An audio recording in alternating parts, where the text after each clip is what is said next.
Hola, ¿qué tal? Buenas noches, ¿cómo les va? Gracias por acompañarnos en Contragolpe, como todos los sábados. Y como hacemos siempre, ya es una costumbre, abrimos la ventana al mundo. ¿Qué está pasando puertas afuera de la Argentina? Esta semana me parece que hay una noticia que todavía no tiene el volumen de lo que significa realmente, o lo que podría significar. Me estoy refiriendo a lo que Rusia denuncia como un ataque contra la vida de Putin. Aparentemente una serie de drones, algunos dicen 2, otros dicen más, estallaron contra el Kremlin, sin consecuencias materiales, prácticamente efímeras. Se puede ver en las secuencias de video una humareda. Algunos dicen que fueron capturas tomadas por teléfonos móviles de vecinos que viven alrededor del Kremlin. Bueno, se puede ver, digo, esa humareda como consecuencia del ataque de estos drones que Rusia denuncia como participación directa de Estados Unidos en el conflicto que en este momento sostiene la ex Unión Soviética con Ucrania. Ucrania se despegó del episodio, dice que no tiene nada que ver y que en todo caso son fuerzas contrarrevolucionarias a Putin, enojadas y cansadas por ya este largo conflicto que, lejos de ver una luz al final del túnel, con este tipo de episodios lo único que hace es ratificarse, ¿no? En esta guerra, como pasa en todas las guerras, pero digo, en esta guerra se ven operaciones anónimas y operaciones de calado. Todavía queremos saber, necesitamos saber, porque el saber de ese episodio nos daría una pista clara de las largas manos ocultas. Queremos saber quién voló el Nord Stream 2, ese gasoducto que va por el Mar del Norte y que une Rusia con Alemania y que le proveía a Alemania de gas barato para la fuerte industria germana. Ese Nord Stream fue atentado, fue bombardeado subterráneamente por manos extrañas, pero que con el paso de algunos meses aparecieron versiones inquietantes. Concretamente el periodista Semur, que no es cualquier periodista, es el periodista que ganó, entre otras cosas, un premio Pulitzer y que es de origen norteamericano, que es estadounidense, dice que la logística y la inteligencia para ese atentado fue mano de obra de la CIA, con participación de algunos países implicados en la OTAN, ¿no?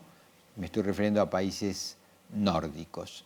Bueno, pasan cosas, no sabemos bien.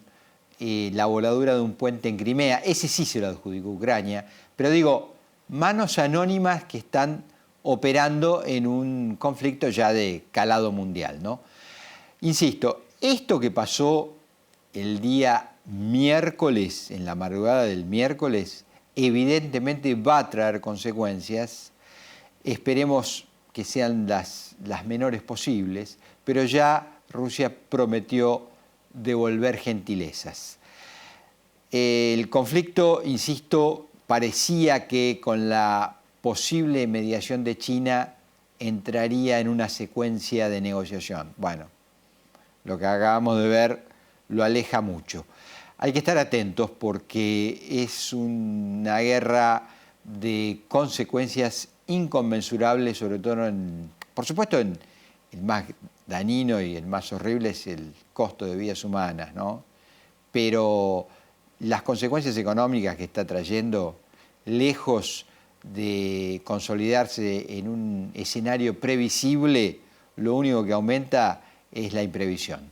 Bueno, en un minuto ya venimos aquí en Contragolpe para desarrollar un escenario nacional en el que quiero poner una idea a discusión con Rodrigo Esteves, lo vamos a abordar, que es la siguiente.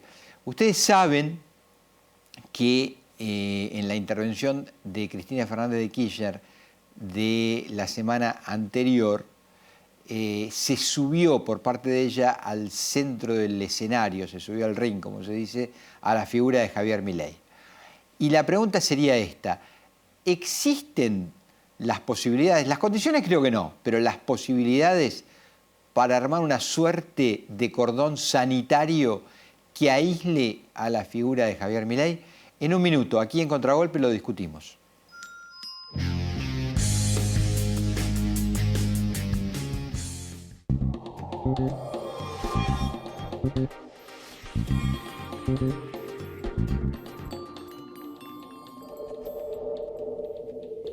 Me siento cómodo y realizado como persona porque puedo decir, sí, terminé secundario. Es como un aval, de hecho, de tener títulos secundarios, como que te abre esas puertas que están muy buenas.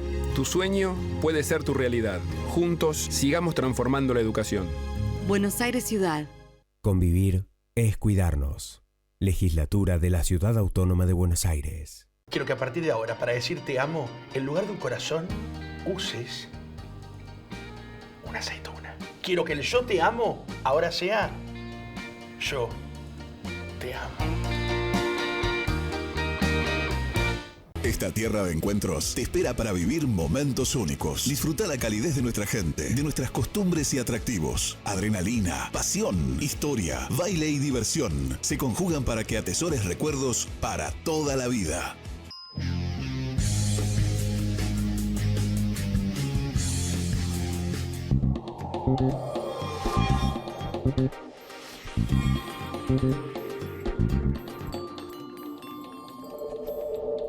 Hola, ¿qué tal, Rodrigo? ¿Cómo estás? Buenas noches. ¿Cómo estás, Roberto? Bueno. Te escuchaba atento, poniendo en escena esta pregunta a propósito del escenario nacional y de Milei sí, Milei no, ¿no? Sí. Y si de querés, hasta dónde, es muy buena la idea del disparador que traes de hasta dónde lo que él llama la casta, en algún lugar. No, quería agregar, para ya que entres vos de lleno al debate, algunos mojones que nos ayuden a fijar posiciones. A ver, la expresidenta y actual vicepresidenta Cristina Fernández de Kirchner, en su intervención en el Teatro Argentino de La Plata, de la semana anterior, elige como la otredad a Javier Milei.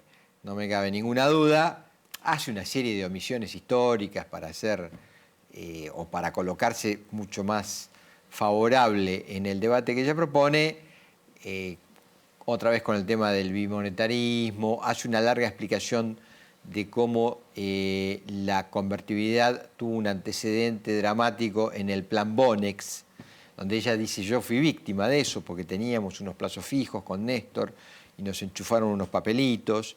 Y esto, dice, desemboca en la convertibilidad, que es una suerte de dolarización. Bueno, por supuesto, en defensa de su interés, y nadie está pidiendo que se declare en su contra. El derecho penal ya prevé no declararse culpable. Ella omite que el matrimonio de Kirchner fue ferviente defensor de la convertibilidad. Ese es el tema histórico, ¿no? Había una muy buena relación con Cavallo, pero bueno, podemos también, si querés, matizar con la idea de cuando vos estás gobernando un estado provincial, te acomodás como mejor te llegan los fondos y no vas a dar una pelea que está perdida. O sea, no importa, ahora, en aras de denunciar el proyecto dolarizador de Milei, describe la situación y lo sube al ring. Entonces, mi pregunta es la siguiente. Milei se define como el antisistema, el anticasta. Y es más, él dice: ahí están los del Frente Juntos. Es decir, el Frente para la Victoria, Junto por el Cambio, es todo un mismo paquete. Yo enfrento a todos ellos que fracasaron. Y me parece que acá se abren dos problemas para llegar al debate que quiero plantearte. Uno es, como durante mucho tiempo en la propia brega política, la cuestión de la descalificación lleva a que todo vaya a una enmienda a la totalidad, y entonces todo lo que ha hecho el sistema político es una porquería y no sirve para nada, y entonces si no sirve para nada porque Pedro dice que Juan es malo y Juan dice que Pedro es malo, bueno, entonces tiene razón Milei, hay que sacar esa casta que fracasó. A esto vos le sumás que la Argentina está entrando en un tema que alguna vez Pablo Iglesias, el español, dijo el turnismo. Gobernaba el PP, gobernaba el PSOE. Con la diferencia que allá PSOE y PP eran muy exitosos hasta el conflicto de Lehman Brothers. Y acá vos tenés una larga gestión peronista-kirchnerista, un interregno macrista, de nuevo el peronismo, y ahora evidentemente las cosas parecieran ser que cambian de signo a una nueva posibilidad para Juntos por el Cambio. Y eso sería turnismo, ¿no? Uno, el otro, uno, el otro. Entonces todo eso me da la impresión que ensancha las posibilidades de Milei. Y entonces la pregunta es la siguiente: ¿desde qué lugar habría que plantearse el armado de un cordón sanitario para que un antisistema que quiere romper al sistema no pase? Con los elementos democráticos, ¿no? Sí, Argentina tendría que mirar o reflejarse en el espejo de Francia, que en alguna vez tuvo, en algunas oportunidades tuvo el fantasma de Le Pen, tanto padre como hija, en los balotajes. Y de ese modo terminó con los partidos del sistema, porque en definitiva en ese momento el socialismo francés todavía estaba en vida, acompañando a candidatos conservadores, si se quiere, como fue la oportunidad de Chirac, por ejemplo, en aquel primer turno, o la posterior de Macron, la actual. Con todo el costo social que uno podrá ver y que los medios reflejan a cotidiano a propósito de las reformas y de la reforma previsional que hizo Macron, pero más allá de las calles y el hervidero de las calles, la realidad es que el sistema tuvo una reacción y frente al avance de ese neofascismo muy particular, galo, que anda dando vuelta de la mano de los Le Pen, hubo una posibilidad de que el sistema perviviera. Acá en la Argentina da la sensación que todavía falta un quiebre. Y el quiebre es Juntos por el Cambio, ¿no? Porque Milei no deja de dar señales tanto a Patricia Bullrich como a Mauricio Macri. Y me da la sensación que los dos, cada uno con sus historias personales, son los dos que efectivamente están tentados en virtud del posicionamiento de Javier Milei. Ah, bueno, lo que vos decís. Hay un pedazo del sistema que quisiera absorber al antisistema. O a la inversa, o están tentados de presentarse como antisistémicos. En definitiva, cuesta mucho, sí, desde luego, comparto difícil, tu cara, ¿no? Y tu escepticismo. No, es más difícil porque si Patricia Bullrich, que hace 40 años... 50. O 50. No, 50. O más. 50. Vive de esto denominado sistema. Ella dice 40, pero son 50. Bueno, por eso, otorguémosle, si querés, el exilio de la dictadura. Pero ella contaba en el 84 que había iniciado su militancia en el 72. No, correcto, pero digo... Entonces, si ella contó sí. Ella contaba en las revistas de la militancia del peronismo que había iniciado su militancia en el 72. ¿Cómo hago yo para omitir los 12 años esos? No omito eso. Le omito, si querés, los 7 años de la dictadura, el exilio, que no pudo participar porque no había vida democrática. Digo, pero si participó durante 40 y pico de años de la vida democrática, es parte del sistema. Sin lugar a dudas. ¿Entendés? Sin lugar a dudas. Bueno, pero, a ver... En Italia, Meloni, sin ir más lejos, dice que es una antisistema y tenía, vos lo has contado con creces sí. y con mucha información, lo has traído acá, 20, 30 años de militancia en el neofascismo. Así es, no, y funcionaria de Berlusconi, sin duda. Pero bueno. Y la tentación también a Mauricio Macri, digo, un tipo que se incorporó a la política mucho después, vamos a ser sinceros, en este siglo se incorpora a la política, si bien fue tentado desde los años 90, se incorpora a la política recién en este siglo, pero que también se siente tentado. Dio un paso al costado, o al menos eso es lo que dijo en su momento, y uno toma esa palabra como una palabra cerrada, dio un paso al costado de su precandidatura presidencial, pero claramente quiere ser el gran elector. Una situación que es una situación compleja porque es una fuerza de serias posibilidades electorales como Juntos por el Cambio, donde claramente no reúne el consenso de las restantes fuerzas. Carrió está muy dura con él, y Carrió... Para alguno puede... ¿Muy dura con? Macri. Con Macri, sí. Muy dura con Macri, en on, volvemos a los on. Y el radicalismo que directamente hay un sector muy fuerte, liderado por Gerardo Morales, que plantea una lucha abierta en la primaria. Debo decir también que esta semana, hoy estamos a sábado, pero esta semana que pasó, volvió a escena Facundo Manes diciendo que él también tiene una aspiración en la precandidatura presidencial. Había tenido ahí si querés, una cosa disruptiva ahí de algún mes medio lento, pero ahora ha vuelto a escena. Pero es interesante este punto que vos traes desde este lugar. Digo, primero, Gerardo Morales, dentro del espacio opositor, es quien expresa con mayor dureza y mayor claridad los peligros que encierra Milei. Es decir, no hace ningún tipo de concesión, lo considera, creo que dijo el adjetivo mamarracho, me parece, y peligroso. Con lo cual ya tenés un actor con el que vos podrías sentarte a decir, bueno, ¿qué hacemos con este personaje? En tanto, insisto yo con esta palabra cordón sanitario, para que no ponga en disputa el sistema democrático. Bueno, si es que creemos que Milei pone en riesgo el sistema democrático, ¿no? Hay un elemento más para el análisis, que es al otro lado del mostrador, en el frente de todos. Daniel Scioli lo ha dicho en ON también, que él está dispuesto a hablar con Milei. Bueno, por eso digo... Entonces digo, ojo con los actores dentro de las grandes carpas. Sí, es que el problema es ese, el problema de llevar adelante... A ver, tal vez lo que vos decís, ¿no? El calendario electoral imponga ese sentido de preservación que tuvieron los franceses. Que es decir, bueno, viene una segunda vuelta, ponele que Milei se te mete en la segunda vuelta y el que queda tercero dice, bueno, amigos, acá hay que preservar, esto hay que aislarlo, buenas noches Bariloche. Nosotros, en el juego democrático eso pasa. Nosotros venimos de experiencias donde todos se han corrido hacia el centro al llegar las elecciones. Es decir, no nos llamemos a engaño. En el 2015, Cristina Fernández de Kirchner no propuso al Cuervo Larroque precandidato presidencial o de candidato presidencial. Cerró todo detrás de Daniel Scioli.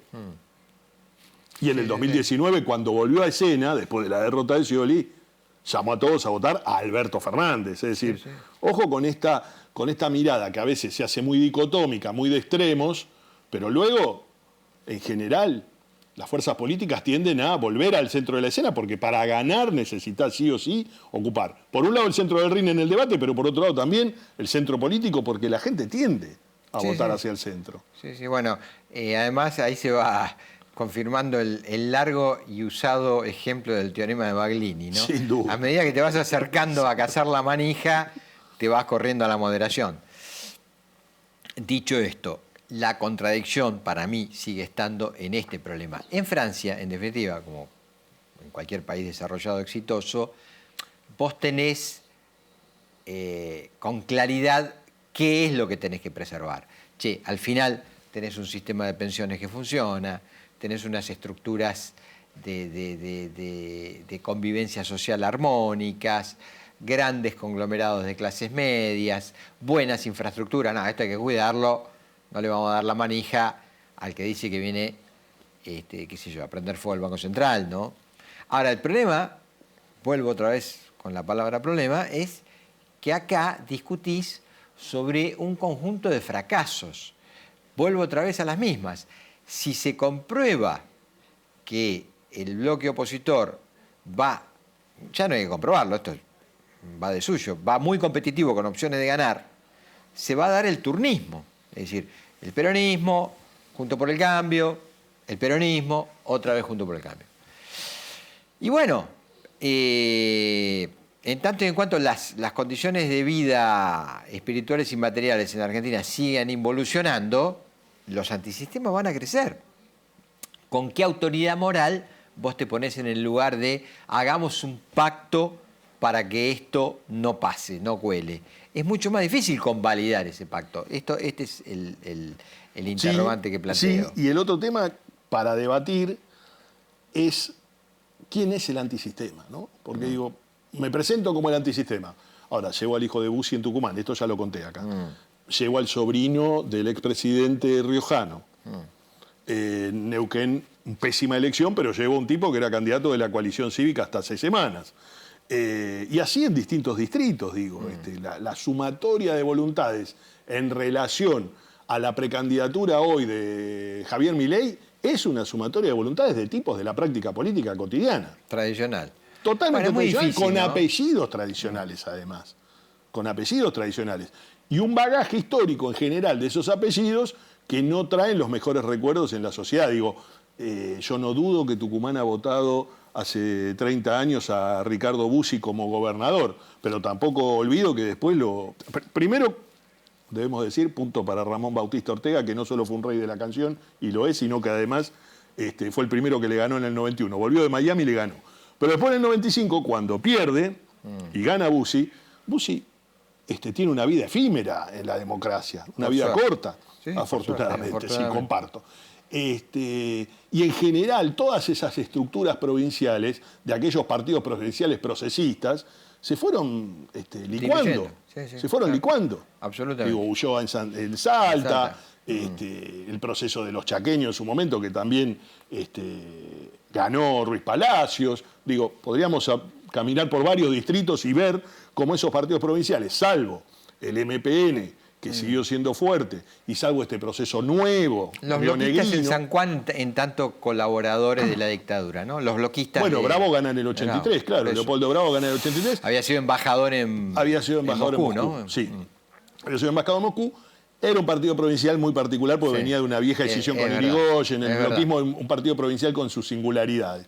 Sí. Yo hablaba más de los partidos procesistas Sí. en la lógica de los militares. Estrictamente. Ruiz Palacio, Ulloa, los que habían sido gobernadores con la dictadura y con la dictadura Totalmente. volvieron en los 90. Volvieron en los 90 en el marco de un momento de la historia donde habían pasado los indultos y donde el peronismo había abandonado la lucha contra ese proceso político. Vale mucho lo que decías en el inicio de Kirchner y la actual vicepresidenta, ¿no? Digo, la relación de los 90 de ellos no fue una relación de reclamo con Buenos Aires, más bien fue una relación de colaboración. De amables compinches. Sí, bueno, sí, fueron beneficiados por el tema de la venta de YPF, ¿no? Con fondos que le permitieron financiar sus gobernaciones. Pero dicho esto, también creo que vale la pregunta, porque hace a la calidad del sistema, ¿con qué armas se va a enfrentar a estos personajes,